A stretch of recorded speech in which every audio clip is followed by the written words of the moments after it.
Hello students. तो आज हम लोग जैसा कि आप बोर्ड पे देख पा रहे हैं, आज हम लोग पढ़ेंगे inverse trigonometric function. 11th class में ट्रिगोनोमेट्री में आपने काफ़ी सारी चीज़ें पढ़ी। वहाँ पे हम लोगों ने पढ़ा था ट्रिगोनोमेट्रिक फंक्शंस का ग्राफ कैसे प्लॉट करते हैं, ये आप 11th में ही पढ़ चुके हैं। यहाँ पे हमें पढ़ना है इन्वर्स ट्रिगोनोमेट्रिक फंक्शन। तो इन्वर्स ट्रिगोनोमेट्रिक फंक्शंस होता क्या है, ठीक। तो जैसा कि हम लोगों ने फंक्शन में पढ़ा है कि कोई एक फंक्शन है, उस फंक्शन का इन्वर्स फाइंड आउट करने के लिए हमें क्या करना होता है। तो फर्स्ट ऑफ ऑल अगर किसी फंक्शन का हमें इन्वर्स फाइंड करना है तो हमें चेक करना होता है क्या कि वो फंक्शन 1 1 एंड ऑन टू अपने डोमेन में है या नहीं, ठीक। तो अगर कोई फंक्शन 1 1 एंड ऑन टू है तभी उसे हम लोग कहते हैं क्या कि that particular function is invertible and we can find the inverse of that function. So in case of trigonometric functions क्या होता है, जितने भी ट्रिगोनोमेट्रिक फंक्शंस हैं कोई भी 1 1 नहीं है, कोई भी ट्रिगोनोमेट्रिक फंक्शन 1 1 नहीं है। तो आपके दिमाग में ख्याल आ सकता है कि अगर ट्रिगोनोमेट्रिक फंक्शन 1 1 नहीं है तो फिर इसका इन्वर्स कैसे फाइंड आउट करेंगे। तो इसके लिए हम लोग क्या करते हैं, ट्रिगोनोमेट्रिक फंक्शंस के डोमेन को रिस्ट्रिक्ट कर देते हैं, है ना। उसको कुछ इस तरीके से डोमेन एज्यूम करते हैं रिस्ट्रिक्ट करके कि वो ट्रिगोनोमेट्रिक फंक्शन हमारा 1 1 ऑन टू में कन्वर्ट हो जाए, ठीक। तो अभी सबसे पहले हम लोग देखते हैं कि ट्रिगोनोमेट्रिक फंक्शन का डोमेन रेंज क्या होता है, फिर उसके बाद देखेंगे रिस्ट्रिक्ट करने के बाद ट्रिगोनोमेट्रिक फंक्शन का इन्वर्स किस तरीके से फाइंड आउट करेंगे, ठीक ना। तो एक बार फिर से कि अगर कोई function F X 1 1 and onto है, क्या F X 1 1 and onto, तो उसका इन्वर्स कैसे फाइंड आउट करते हैं। तो if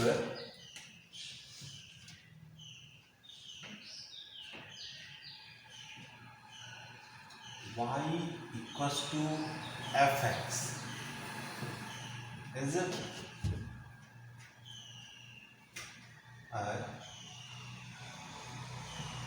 1 1 and onto function, है ना। और कोई भी फंक्शन जब 1 1 एंड ऑन टू हो उसको हम लोग बाइजेक्टिव भी कहते हैं।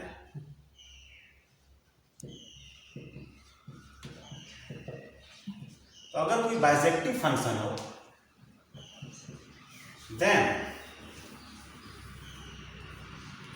f inverse y is equal to x। अगर कोई फंक्शन बाइजेक्टिव है then we can find inverse of this function. अब यहाँ पे लिख सकते हैं क्या, x is equal to f inverse y, ठीक। तो इस तरीके से हम लोग किसी भी फंक्शन का इन्वर्स फाइंड करते हैं, है ना। इन्वर्स फाइंड करने में हमने पढ़ा भी है इस चीज़ को। अब फिर यहाँ पे वापस से x और y को रिप्लेस कर देते हैं एक दूसरे से, तो हमें इन्वर्स फंक्शन मिल जाता है। अभी हम लोग बात कर रहे थे क्या कि ट्रिगोनोमेट्रिक फंक्शंस के डोमेन एंड रेंज के बारे में, उसके बारे में बात करते हैं। फिर इन्वर्स ट्रिगोनोमेट्रिक फंक्शन के डोमेन रेंज के बारे में बात करते हैं। So now let's see domain and range of trigonometric functions। तो बेसिक जो ट्रिगोनोमेट्रिक फंक्शंस है वो 6 है अपने पास। First y equals to sine x, second one y equals to cos x, third y equals to 10x 4 y equals to cot x 5th y is equals to sec x and 6th y is equals to cosec x। ठीक, ये trigonometric function हो गया। अब इन सब trigonometric functions का domain क्या होगा भाई और रेंज क्या होगा, इसके बारे में बात करते हैं। तो ये साइन एक्स क्या पूरे रियल नंबर पे डिफाइंड होता है, तो इसका डोमेन हो जाएगा x belongs to real number. Sine x is defined for all real value of x, और you can write x belongs to -infinity to +infinity, both are same thing। What about the range of sin x? sin x का maximum value +1 हो सकता है and minimum value -1। So range of sin x is -1 to 1। cos x का भी domain same और range भी इसका भाई सेम होता है। ये ट्रिग्नोमेट्री में हम लोगों ने ग्राफ भी पढ़ा है, डोमेन, रेंज, सारी चीजों को वहां पे हम लोग डिस्कस कर चुके हैं। Now what about 10x? 10x is defined for all real value of x except 2n plus 1 pi by 2। means what? Here n is an integer, n belongs to integer। 10x का domain x belongs to real number except 2n plus 1 pi by 2। this means what? 2n plus 1 is an odd number, so 10x will be defined for all real numbers except odd multiple of pi by 2। means 90 के odd multiple पे 10x defined नहीं होगा, जैसा कि हम लोग जानते हैं कि 1090 not defined, फिर उसका odd multiple 1 into 90, 3 into 90, 5 into 90, 7 into 90 and so on। वैसे पाई बाय 2 के साथ पाई बाय 2 को 90 लिख सकते हैं, तो यहाँ पे 1 pi by 2, 3 pi by 2, 5 pi by 2, 7 pi by 2 and so on. ठीक, तो ये 10x का डोमेन हो गया। अब इसका रेंज, तो 10x का रेंज कुछ भी -infinity से +infinity तक कुछ भी हो सकता है। What about cot x?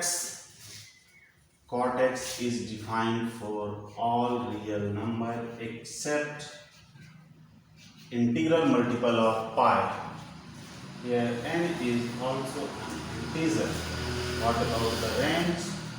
Real number. Sec x. Sec x is defined for all real number except 2n plus 1 pi by 2। range -infinity to -1 union 1 to infinity। cosec x belongs to real number minus n pi and range same as sec x।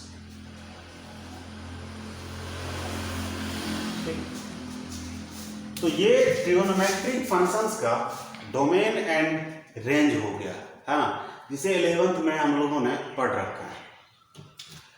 अब क्या है, अगर इन सब function का हम लोग graph draw करें तो देखते हैं कि ये 1 1 एंड ऑन टू नहीं है। ठीक, ये 1 1 एंड ऑन टू यहाँ पे नहीं होता है। क्यों नहीं होता है? ठीक है, ये आपको ग्राफ ड्रॉ करने से एक काम करता हूँ साइन एक्स का।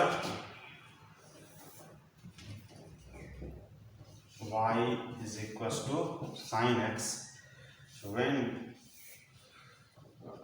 we draw the graph of sin x like this, 0, pi by 2, pi, 3 pi by 2, 2 pi x y.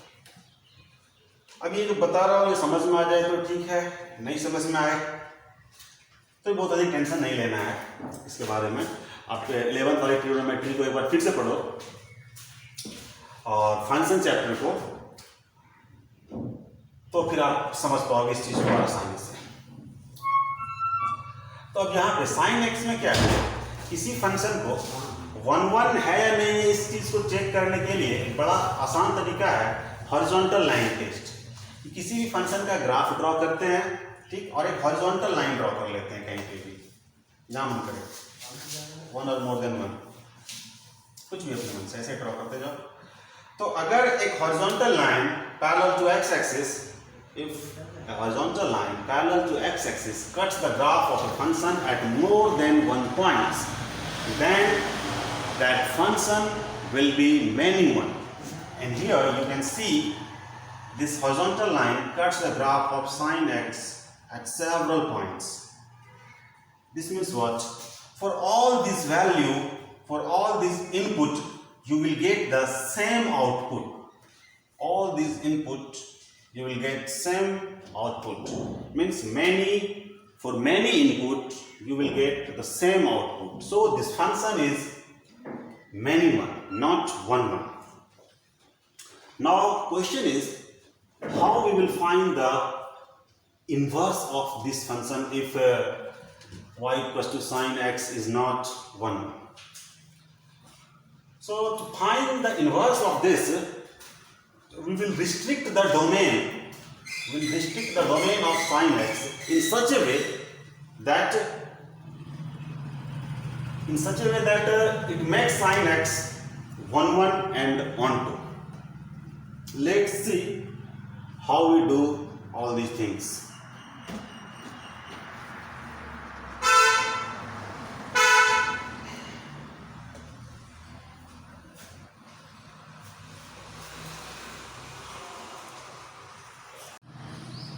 तो अभी हमने देखा इससे पहले में कि ट्रिग्नोमेट्रिक फंक्शन का डोमेन और रेंज टेबल किस तरीके से होता है। जैसे साइन एक्स है, साइन एक्स का domain are real number, range -1 to 1, ठीक। तो जिनको नहीं पता है उनके लिए कि डोमेन क्या होता है, कि जिस वैल्यू के लिए यहाँ पे x के जिस वैल्यू के लिए ये फंक्शन डिफाइंड है वो उसका डोमेन हो गया, ठीक। अब उन डोमेन को पुट करने पे, डोमेन में जो वैल्यू है उन सबको पुट करने पे मैक्सिमम वैल्यू क्या मिलेगा और मिनिमम वैल्यू क्या मिलना है, उसके कलेक्शन को हम लोग रेंज कहते हैं। तो साइन एक्स का मिनिमम वैल्यू जो मिल सकता है वो -1, मैक्सिमम वैल्यू +1। मतलब क्या कि साइन एक्स -1 से छोटा नहीं हो सकता है और +1 से बड़ा नहीं हो सकता है। अगर कोई आपको बोले कि भाई साइन एक्स इक्वल्स टू 2 तो और x की वैल्यू बताओ, तो आप सिंपली बोल सकते हो कि this is not possible, not defined. Why? Sine X can't be equals to 2 because maximum value of sin x is +1. Okay, now for y equals to cos x, domain will be r, range -1 to 1, same as sin x, tan x। ये सारी चीजें पिछले वाले table में भी देखा, same table वहां यहाँ पे, ठीक। अब देखो इसके साथ मैंने एक ये टेबल बनाया हुआ है ना, तो वो क्यों बनाया, थोड़ा इससे अलग अलग रहा होगा, हाँ, यहाँ पे ये डोमेन वाले सेक्शन में, तो उसको मैंने क्यों बनाया है। तो अभी मैंने जैसा आप लोगों को बोला, ये ट्रिगोनोमेट्रिक फंक्शंस जो है ये 1 1 नहीं है, ये सारा फंक्शन 1 1 नहीं है। But to find the inverse of this function हमें इसके डोमेन को रिस्ट्रिक्ट करना होगा इस तरीके से कि ये 1 1 onto में कन्वर्ट हो जाए, ठीक। तो डोमेन को रिस्ट्रिक्ट कैसे करते हैं, जैसे साइन एक्स का डोमेन आर है, यहाँ पे रियल नंबर, हमने क्या किया, साइन एक्स के डोमेन को कर दिया -π/2 to π/2। ठीक, अब इस पार्टिकुलर डोमेन और रेंज के लिए ये जो साइन एक्स है ये 1/2 हो जाएगा। सिमिलरली फॉर कॉस एक्स, -π/2 से π/2 में, एक second, it is wrong, not -π/2 to π/2, this will be 0 to π। okay, so for y equals to cos x, 0 to π में -1 to 1 इसका रेंज। फिर tan x का -π/2 to π/2, यहाँ पे ओपन इंटरवल मैंने दे रखा है। why? tan x is not defined for π/2, तो यहाँ पे ओपन इंटरवल, रेंज इसका r। तो इस पार्टिकुलर डोमेन और रेंज के लिए ये जो ट्रिग्नोमेट्रिक फंक्शन है ये क्या हो जाता है, 1 1 and onto, means invertible function. अब इसका हम लोग इन्वर्स फाइंड कर सकते हैं। इस पार्टिकुलर रिस्ट्रिक्टेड डोमेन और रेंज के साथ ये फंक्शन 1 1 और ऑन टू हो गया। अब इसका इन्वर्स आसानी से फाइंड किया जा सकता है। इस केस में हम लोग अगर चाहें कि इन्वर्स फाइंड करना तो नहीं कर सकते। क्यों? थोड़ा सा एक बार ग्राफ से फिर से देखते हैं कि फर्स्ट जो है अपना y is equal to sine X. ठीक, तो y equal to sine X यहाँ पे ये रियल नंबर्स के लिए डिफाइंड है। तो इस ग्राफ जब आप ड्रॉ करोगे भाई,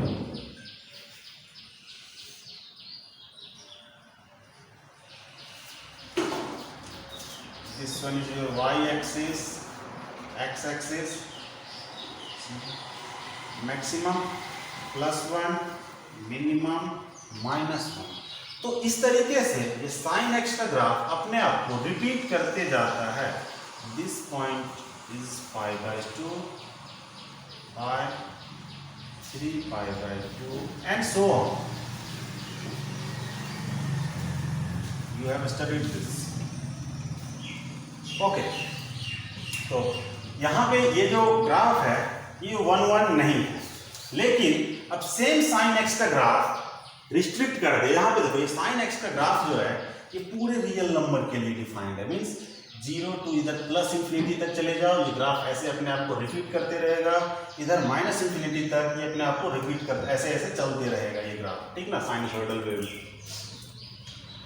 अब लेकिन अगर रिस्ट्रिक्ट कर दे डोमेन को कि y इज इक्वल टू, भाई साइन एक्स का ग्राफ तो हमें ड्रॉ करना है, लेकिन कब? Here x belongs to real number, but here x belongs to -π/2 to π/2 only. x belongs to -π/2 to π/2 only. अब यहाँ पे अगर ड्रॉ करें ग्राफ हम लोग इसका, तो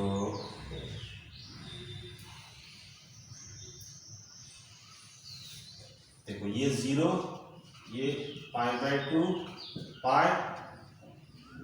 -π/2, -π, +1, ठीक, ये साइन के ग्राफ का एक पार्ट है ये। अब यहाँ पे क्या है कि x का वैल्यू कहाँ, -π/2 तक ही हो सकता है। तो इस π/2, ये -π/2 से +π/2 के बीच में ही, ठीक, और दूसरा कुछ भी नहीं होना है। इधर इन सब को मिटा देते हैं। फाइनली जो हमें ग्राफ मिल रहा है वो कुछ इस टाइप के एस वाले शेप में है ना, like this. So this is the graph of y is equals to sin x when domain is x belongs to -π/2 to π/2। अब इस वाले केस में अगर कोई भी हम हॉरिजॉन्टल लाइन ड्रॉ करते हैं तो ये ग्राफ को कितनी बार कट करेगा भाई? एक बार कट करेगा, 1 1 फंक्शन हो गया। जहाँ पर हॉरिजॉन्टल लाइन ड्रॉ करोगे वो ग्राफ को एक से अधिक बार कट करेगा, तो ये मेन 1 फंक्शन है और ये 1 1 फंक्शन हो गया। तो इस तरीके से हमने क्या देखा कि डोमेन को रिस्ट्रिक्ट जैसे ही हमने किया ये 1 1 फंक्शन हो गया, ठीक। और रेंज -1 to +1, ठीक ना। तो ये ऑन टू फंक्शन थी। तो ये हमें मिल गया क्या, डोमेन रिस्ट्रिक्ट करने के बाद 1 1 ऑन टू फंक्शन, ठीक ना। ये साइन एक्स के केस में। सिमिलरली इसी तरीके से बाकी सारे ट्रिग्नोमेट्रिक फंक्शंस में भी होता है, ठीक। तो इस पे डोमेन को किस तरीके से रिस्ट्रिक्ट करने पे वो 1 1 एंड ऑन टू में कन्वर्ट होगा, वो मैंने यहाँ पे लिखा है, ठीक। तो ये जो आपका है यहाँ पे डोमेन को आप कह सकते हो क्या है, ये रिस्ट्रिक्टेड डोमेन है। This domain is restricted domain. Naturally जो डोमेन होता है ट्रिग्नोमेट्रिक फंक्शंस का वो नहीं है, यहाँ पे हमने रिस्ट्रिक्ट किया है। क्यों रिस्ट्रिक्ट किया है, ताकि इसको हमें 1 1 ऑन टू फंक्शन में कन्वर्ट करना है। क्यों कन्वर्ट करना है भाई, उसके बाद फिर हमें इसका इनवर्स फाइंड करना है, ओके। तो इस तरीके से हमने देखा है कि डोमेन को हम लोग रिस्ट्रिक्ट करते हैं 1 1 ऑन टू बनाने के लिए, ओके। अब जब ये डोमेन रिस्ट्रिक्ट हो गया, फिर इनवर्स कैसे, इनवर्स में क्या होता है डोमेन रेंज, वो चीज को अब देखते हैं।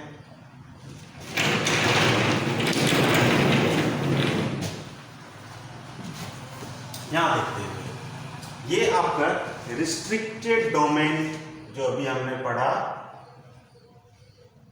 रिस्ट्रिक्टेड डोमेन ये हो गया y = sin x -π/2 π/2 -1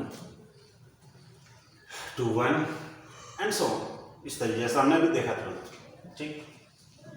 अच्छा यहाँ पे देखो एक चीज मैं लिख रहा हूँ क्या, कि -∞ to -1 यूनियन 1 to ∞, इस चीज को हम लोग लिख सकते हैं क्या, कि पूरे रियल नंबर में अगर -1 से 1 रैप कर दें तो यही चीज मिलता है। तो बहुत बार बुक में देखोगे क्या, इसके बदले ये चीज दे रखा हो, ठीक। तो उसको ध्यान देखना है ना, वो अलग नहीं है, दोनों सेम चीज है। अब देखो, जैसे आपको किसी फंक्शन का इनवर्स फाइंड करने के लिए क्या करना होता था, कि अगर कोई फंक्शन y = fx ये दे रखा है, या फिर आपको ऐसा कि f = a to b is 1 1 and on to function,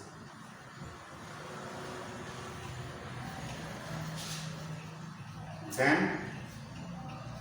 f inverse b to a, ठीक। ये अगर ये 1 1 और on to है, then a is domain and b codomain is same as range। तो जब इनवर्स फाइंड करते हैं तब क्या होता है, जो रेंज है वो डोमेन बन जाता है और डोमेन जो है वो रेंज बन जाता है इनवर्स फाइंड करने में। उल्टा पुल्टा, कि जैसे ये वाला फंक्शन है यहाँ पे अभी, इसमें जब इसका इनवर्स फाइंड करेंगे तो रेंज जो है वो डोमेन बन जाएगा और डोमेन रेंज बन जाएगा। यहाँ पे लिखते हो x = f inverse y।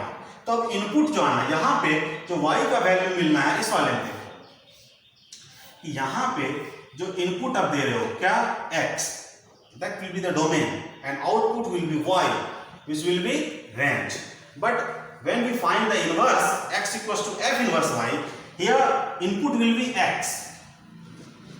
So domain जो y का वैल्यू है वो डोमेन हो जाएगा और x का जो वैल्यू आना है वो रेंज हो जाएगा, है ना। तो इनवर्स जब फाइंड करते हैं तो इसका मान लो कुछ डोमेन है, रेंज है, ठीक। अब इस वाले फंक्शन का जो डोमेन रेंज होगा, इन दोनों केस में आप ऐसे समझ सकते हो क्या, ये दोनों एक दूसरे का इंटरचेंज कर जाता है। किसी फंक्शन का जब हम लोग रेंज ये इनवर्स फाइंड करते हैं तो डोमेन रेंज बन जाता है और रेंज डोमेन बन जाता है इनवर्स फंक्शन का। तो यहाँ पे ये चीज लिखा हुआ है y = sin x, ये domain range, domain range, domain range. अब सेम अगर इन सब फंक्शन का रिस्ट्रिक्टेड डोमेन के साथ इनवर्स फाइंड करें, inverse trigonometric function y is equal to sine inverse x, y is equal to cos inverse x, y equal to tan inverse x, y equal टू cot inverse x, sec inverse x, cosec inverse x। तो अब यहां पे क्या है, अब अगर इन दोनों ग्राफ को आप कंपेयर करो, जितना रेंज था यहां पे वो सारा का सारा यहां डोमेन बन गया, ठीक, और वहां जो डोमेन में है वो इधर रेंज में चला आया। दोनों जो है एक दूसरे से क्या हो गया, इंटरचेंज हो गया। इस वाले फंक्शन का डोमेन यहाँ रेंज में आ गया, यहाँ पे जो रेंज में था वो डोमेन में आ गया, है ना। क्यों, कि भाई उसका इनवर्स फंक्शन है, ठीक। तो ये हो गया बात domain and range of inverse trigonometric function, ठीक। अब इसमें कुछ बेसिक क्वेश्चंस होते हैं जिनको कि हमें सॉल्व करना होता है, ठीक। उन क्वेश्चंस को सॉल्व करना है कि वैल्यू फाइंड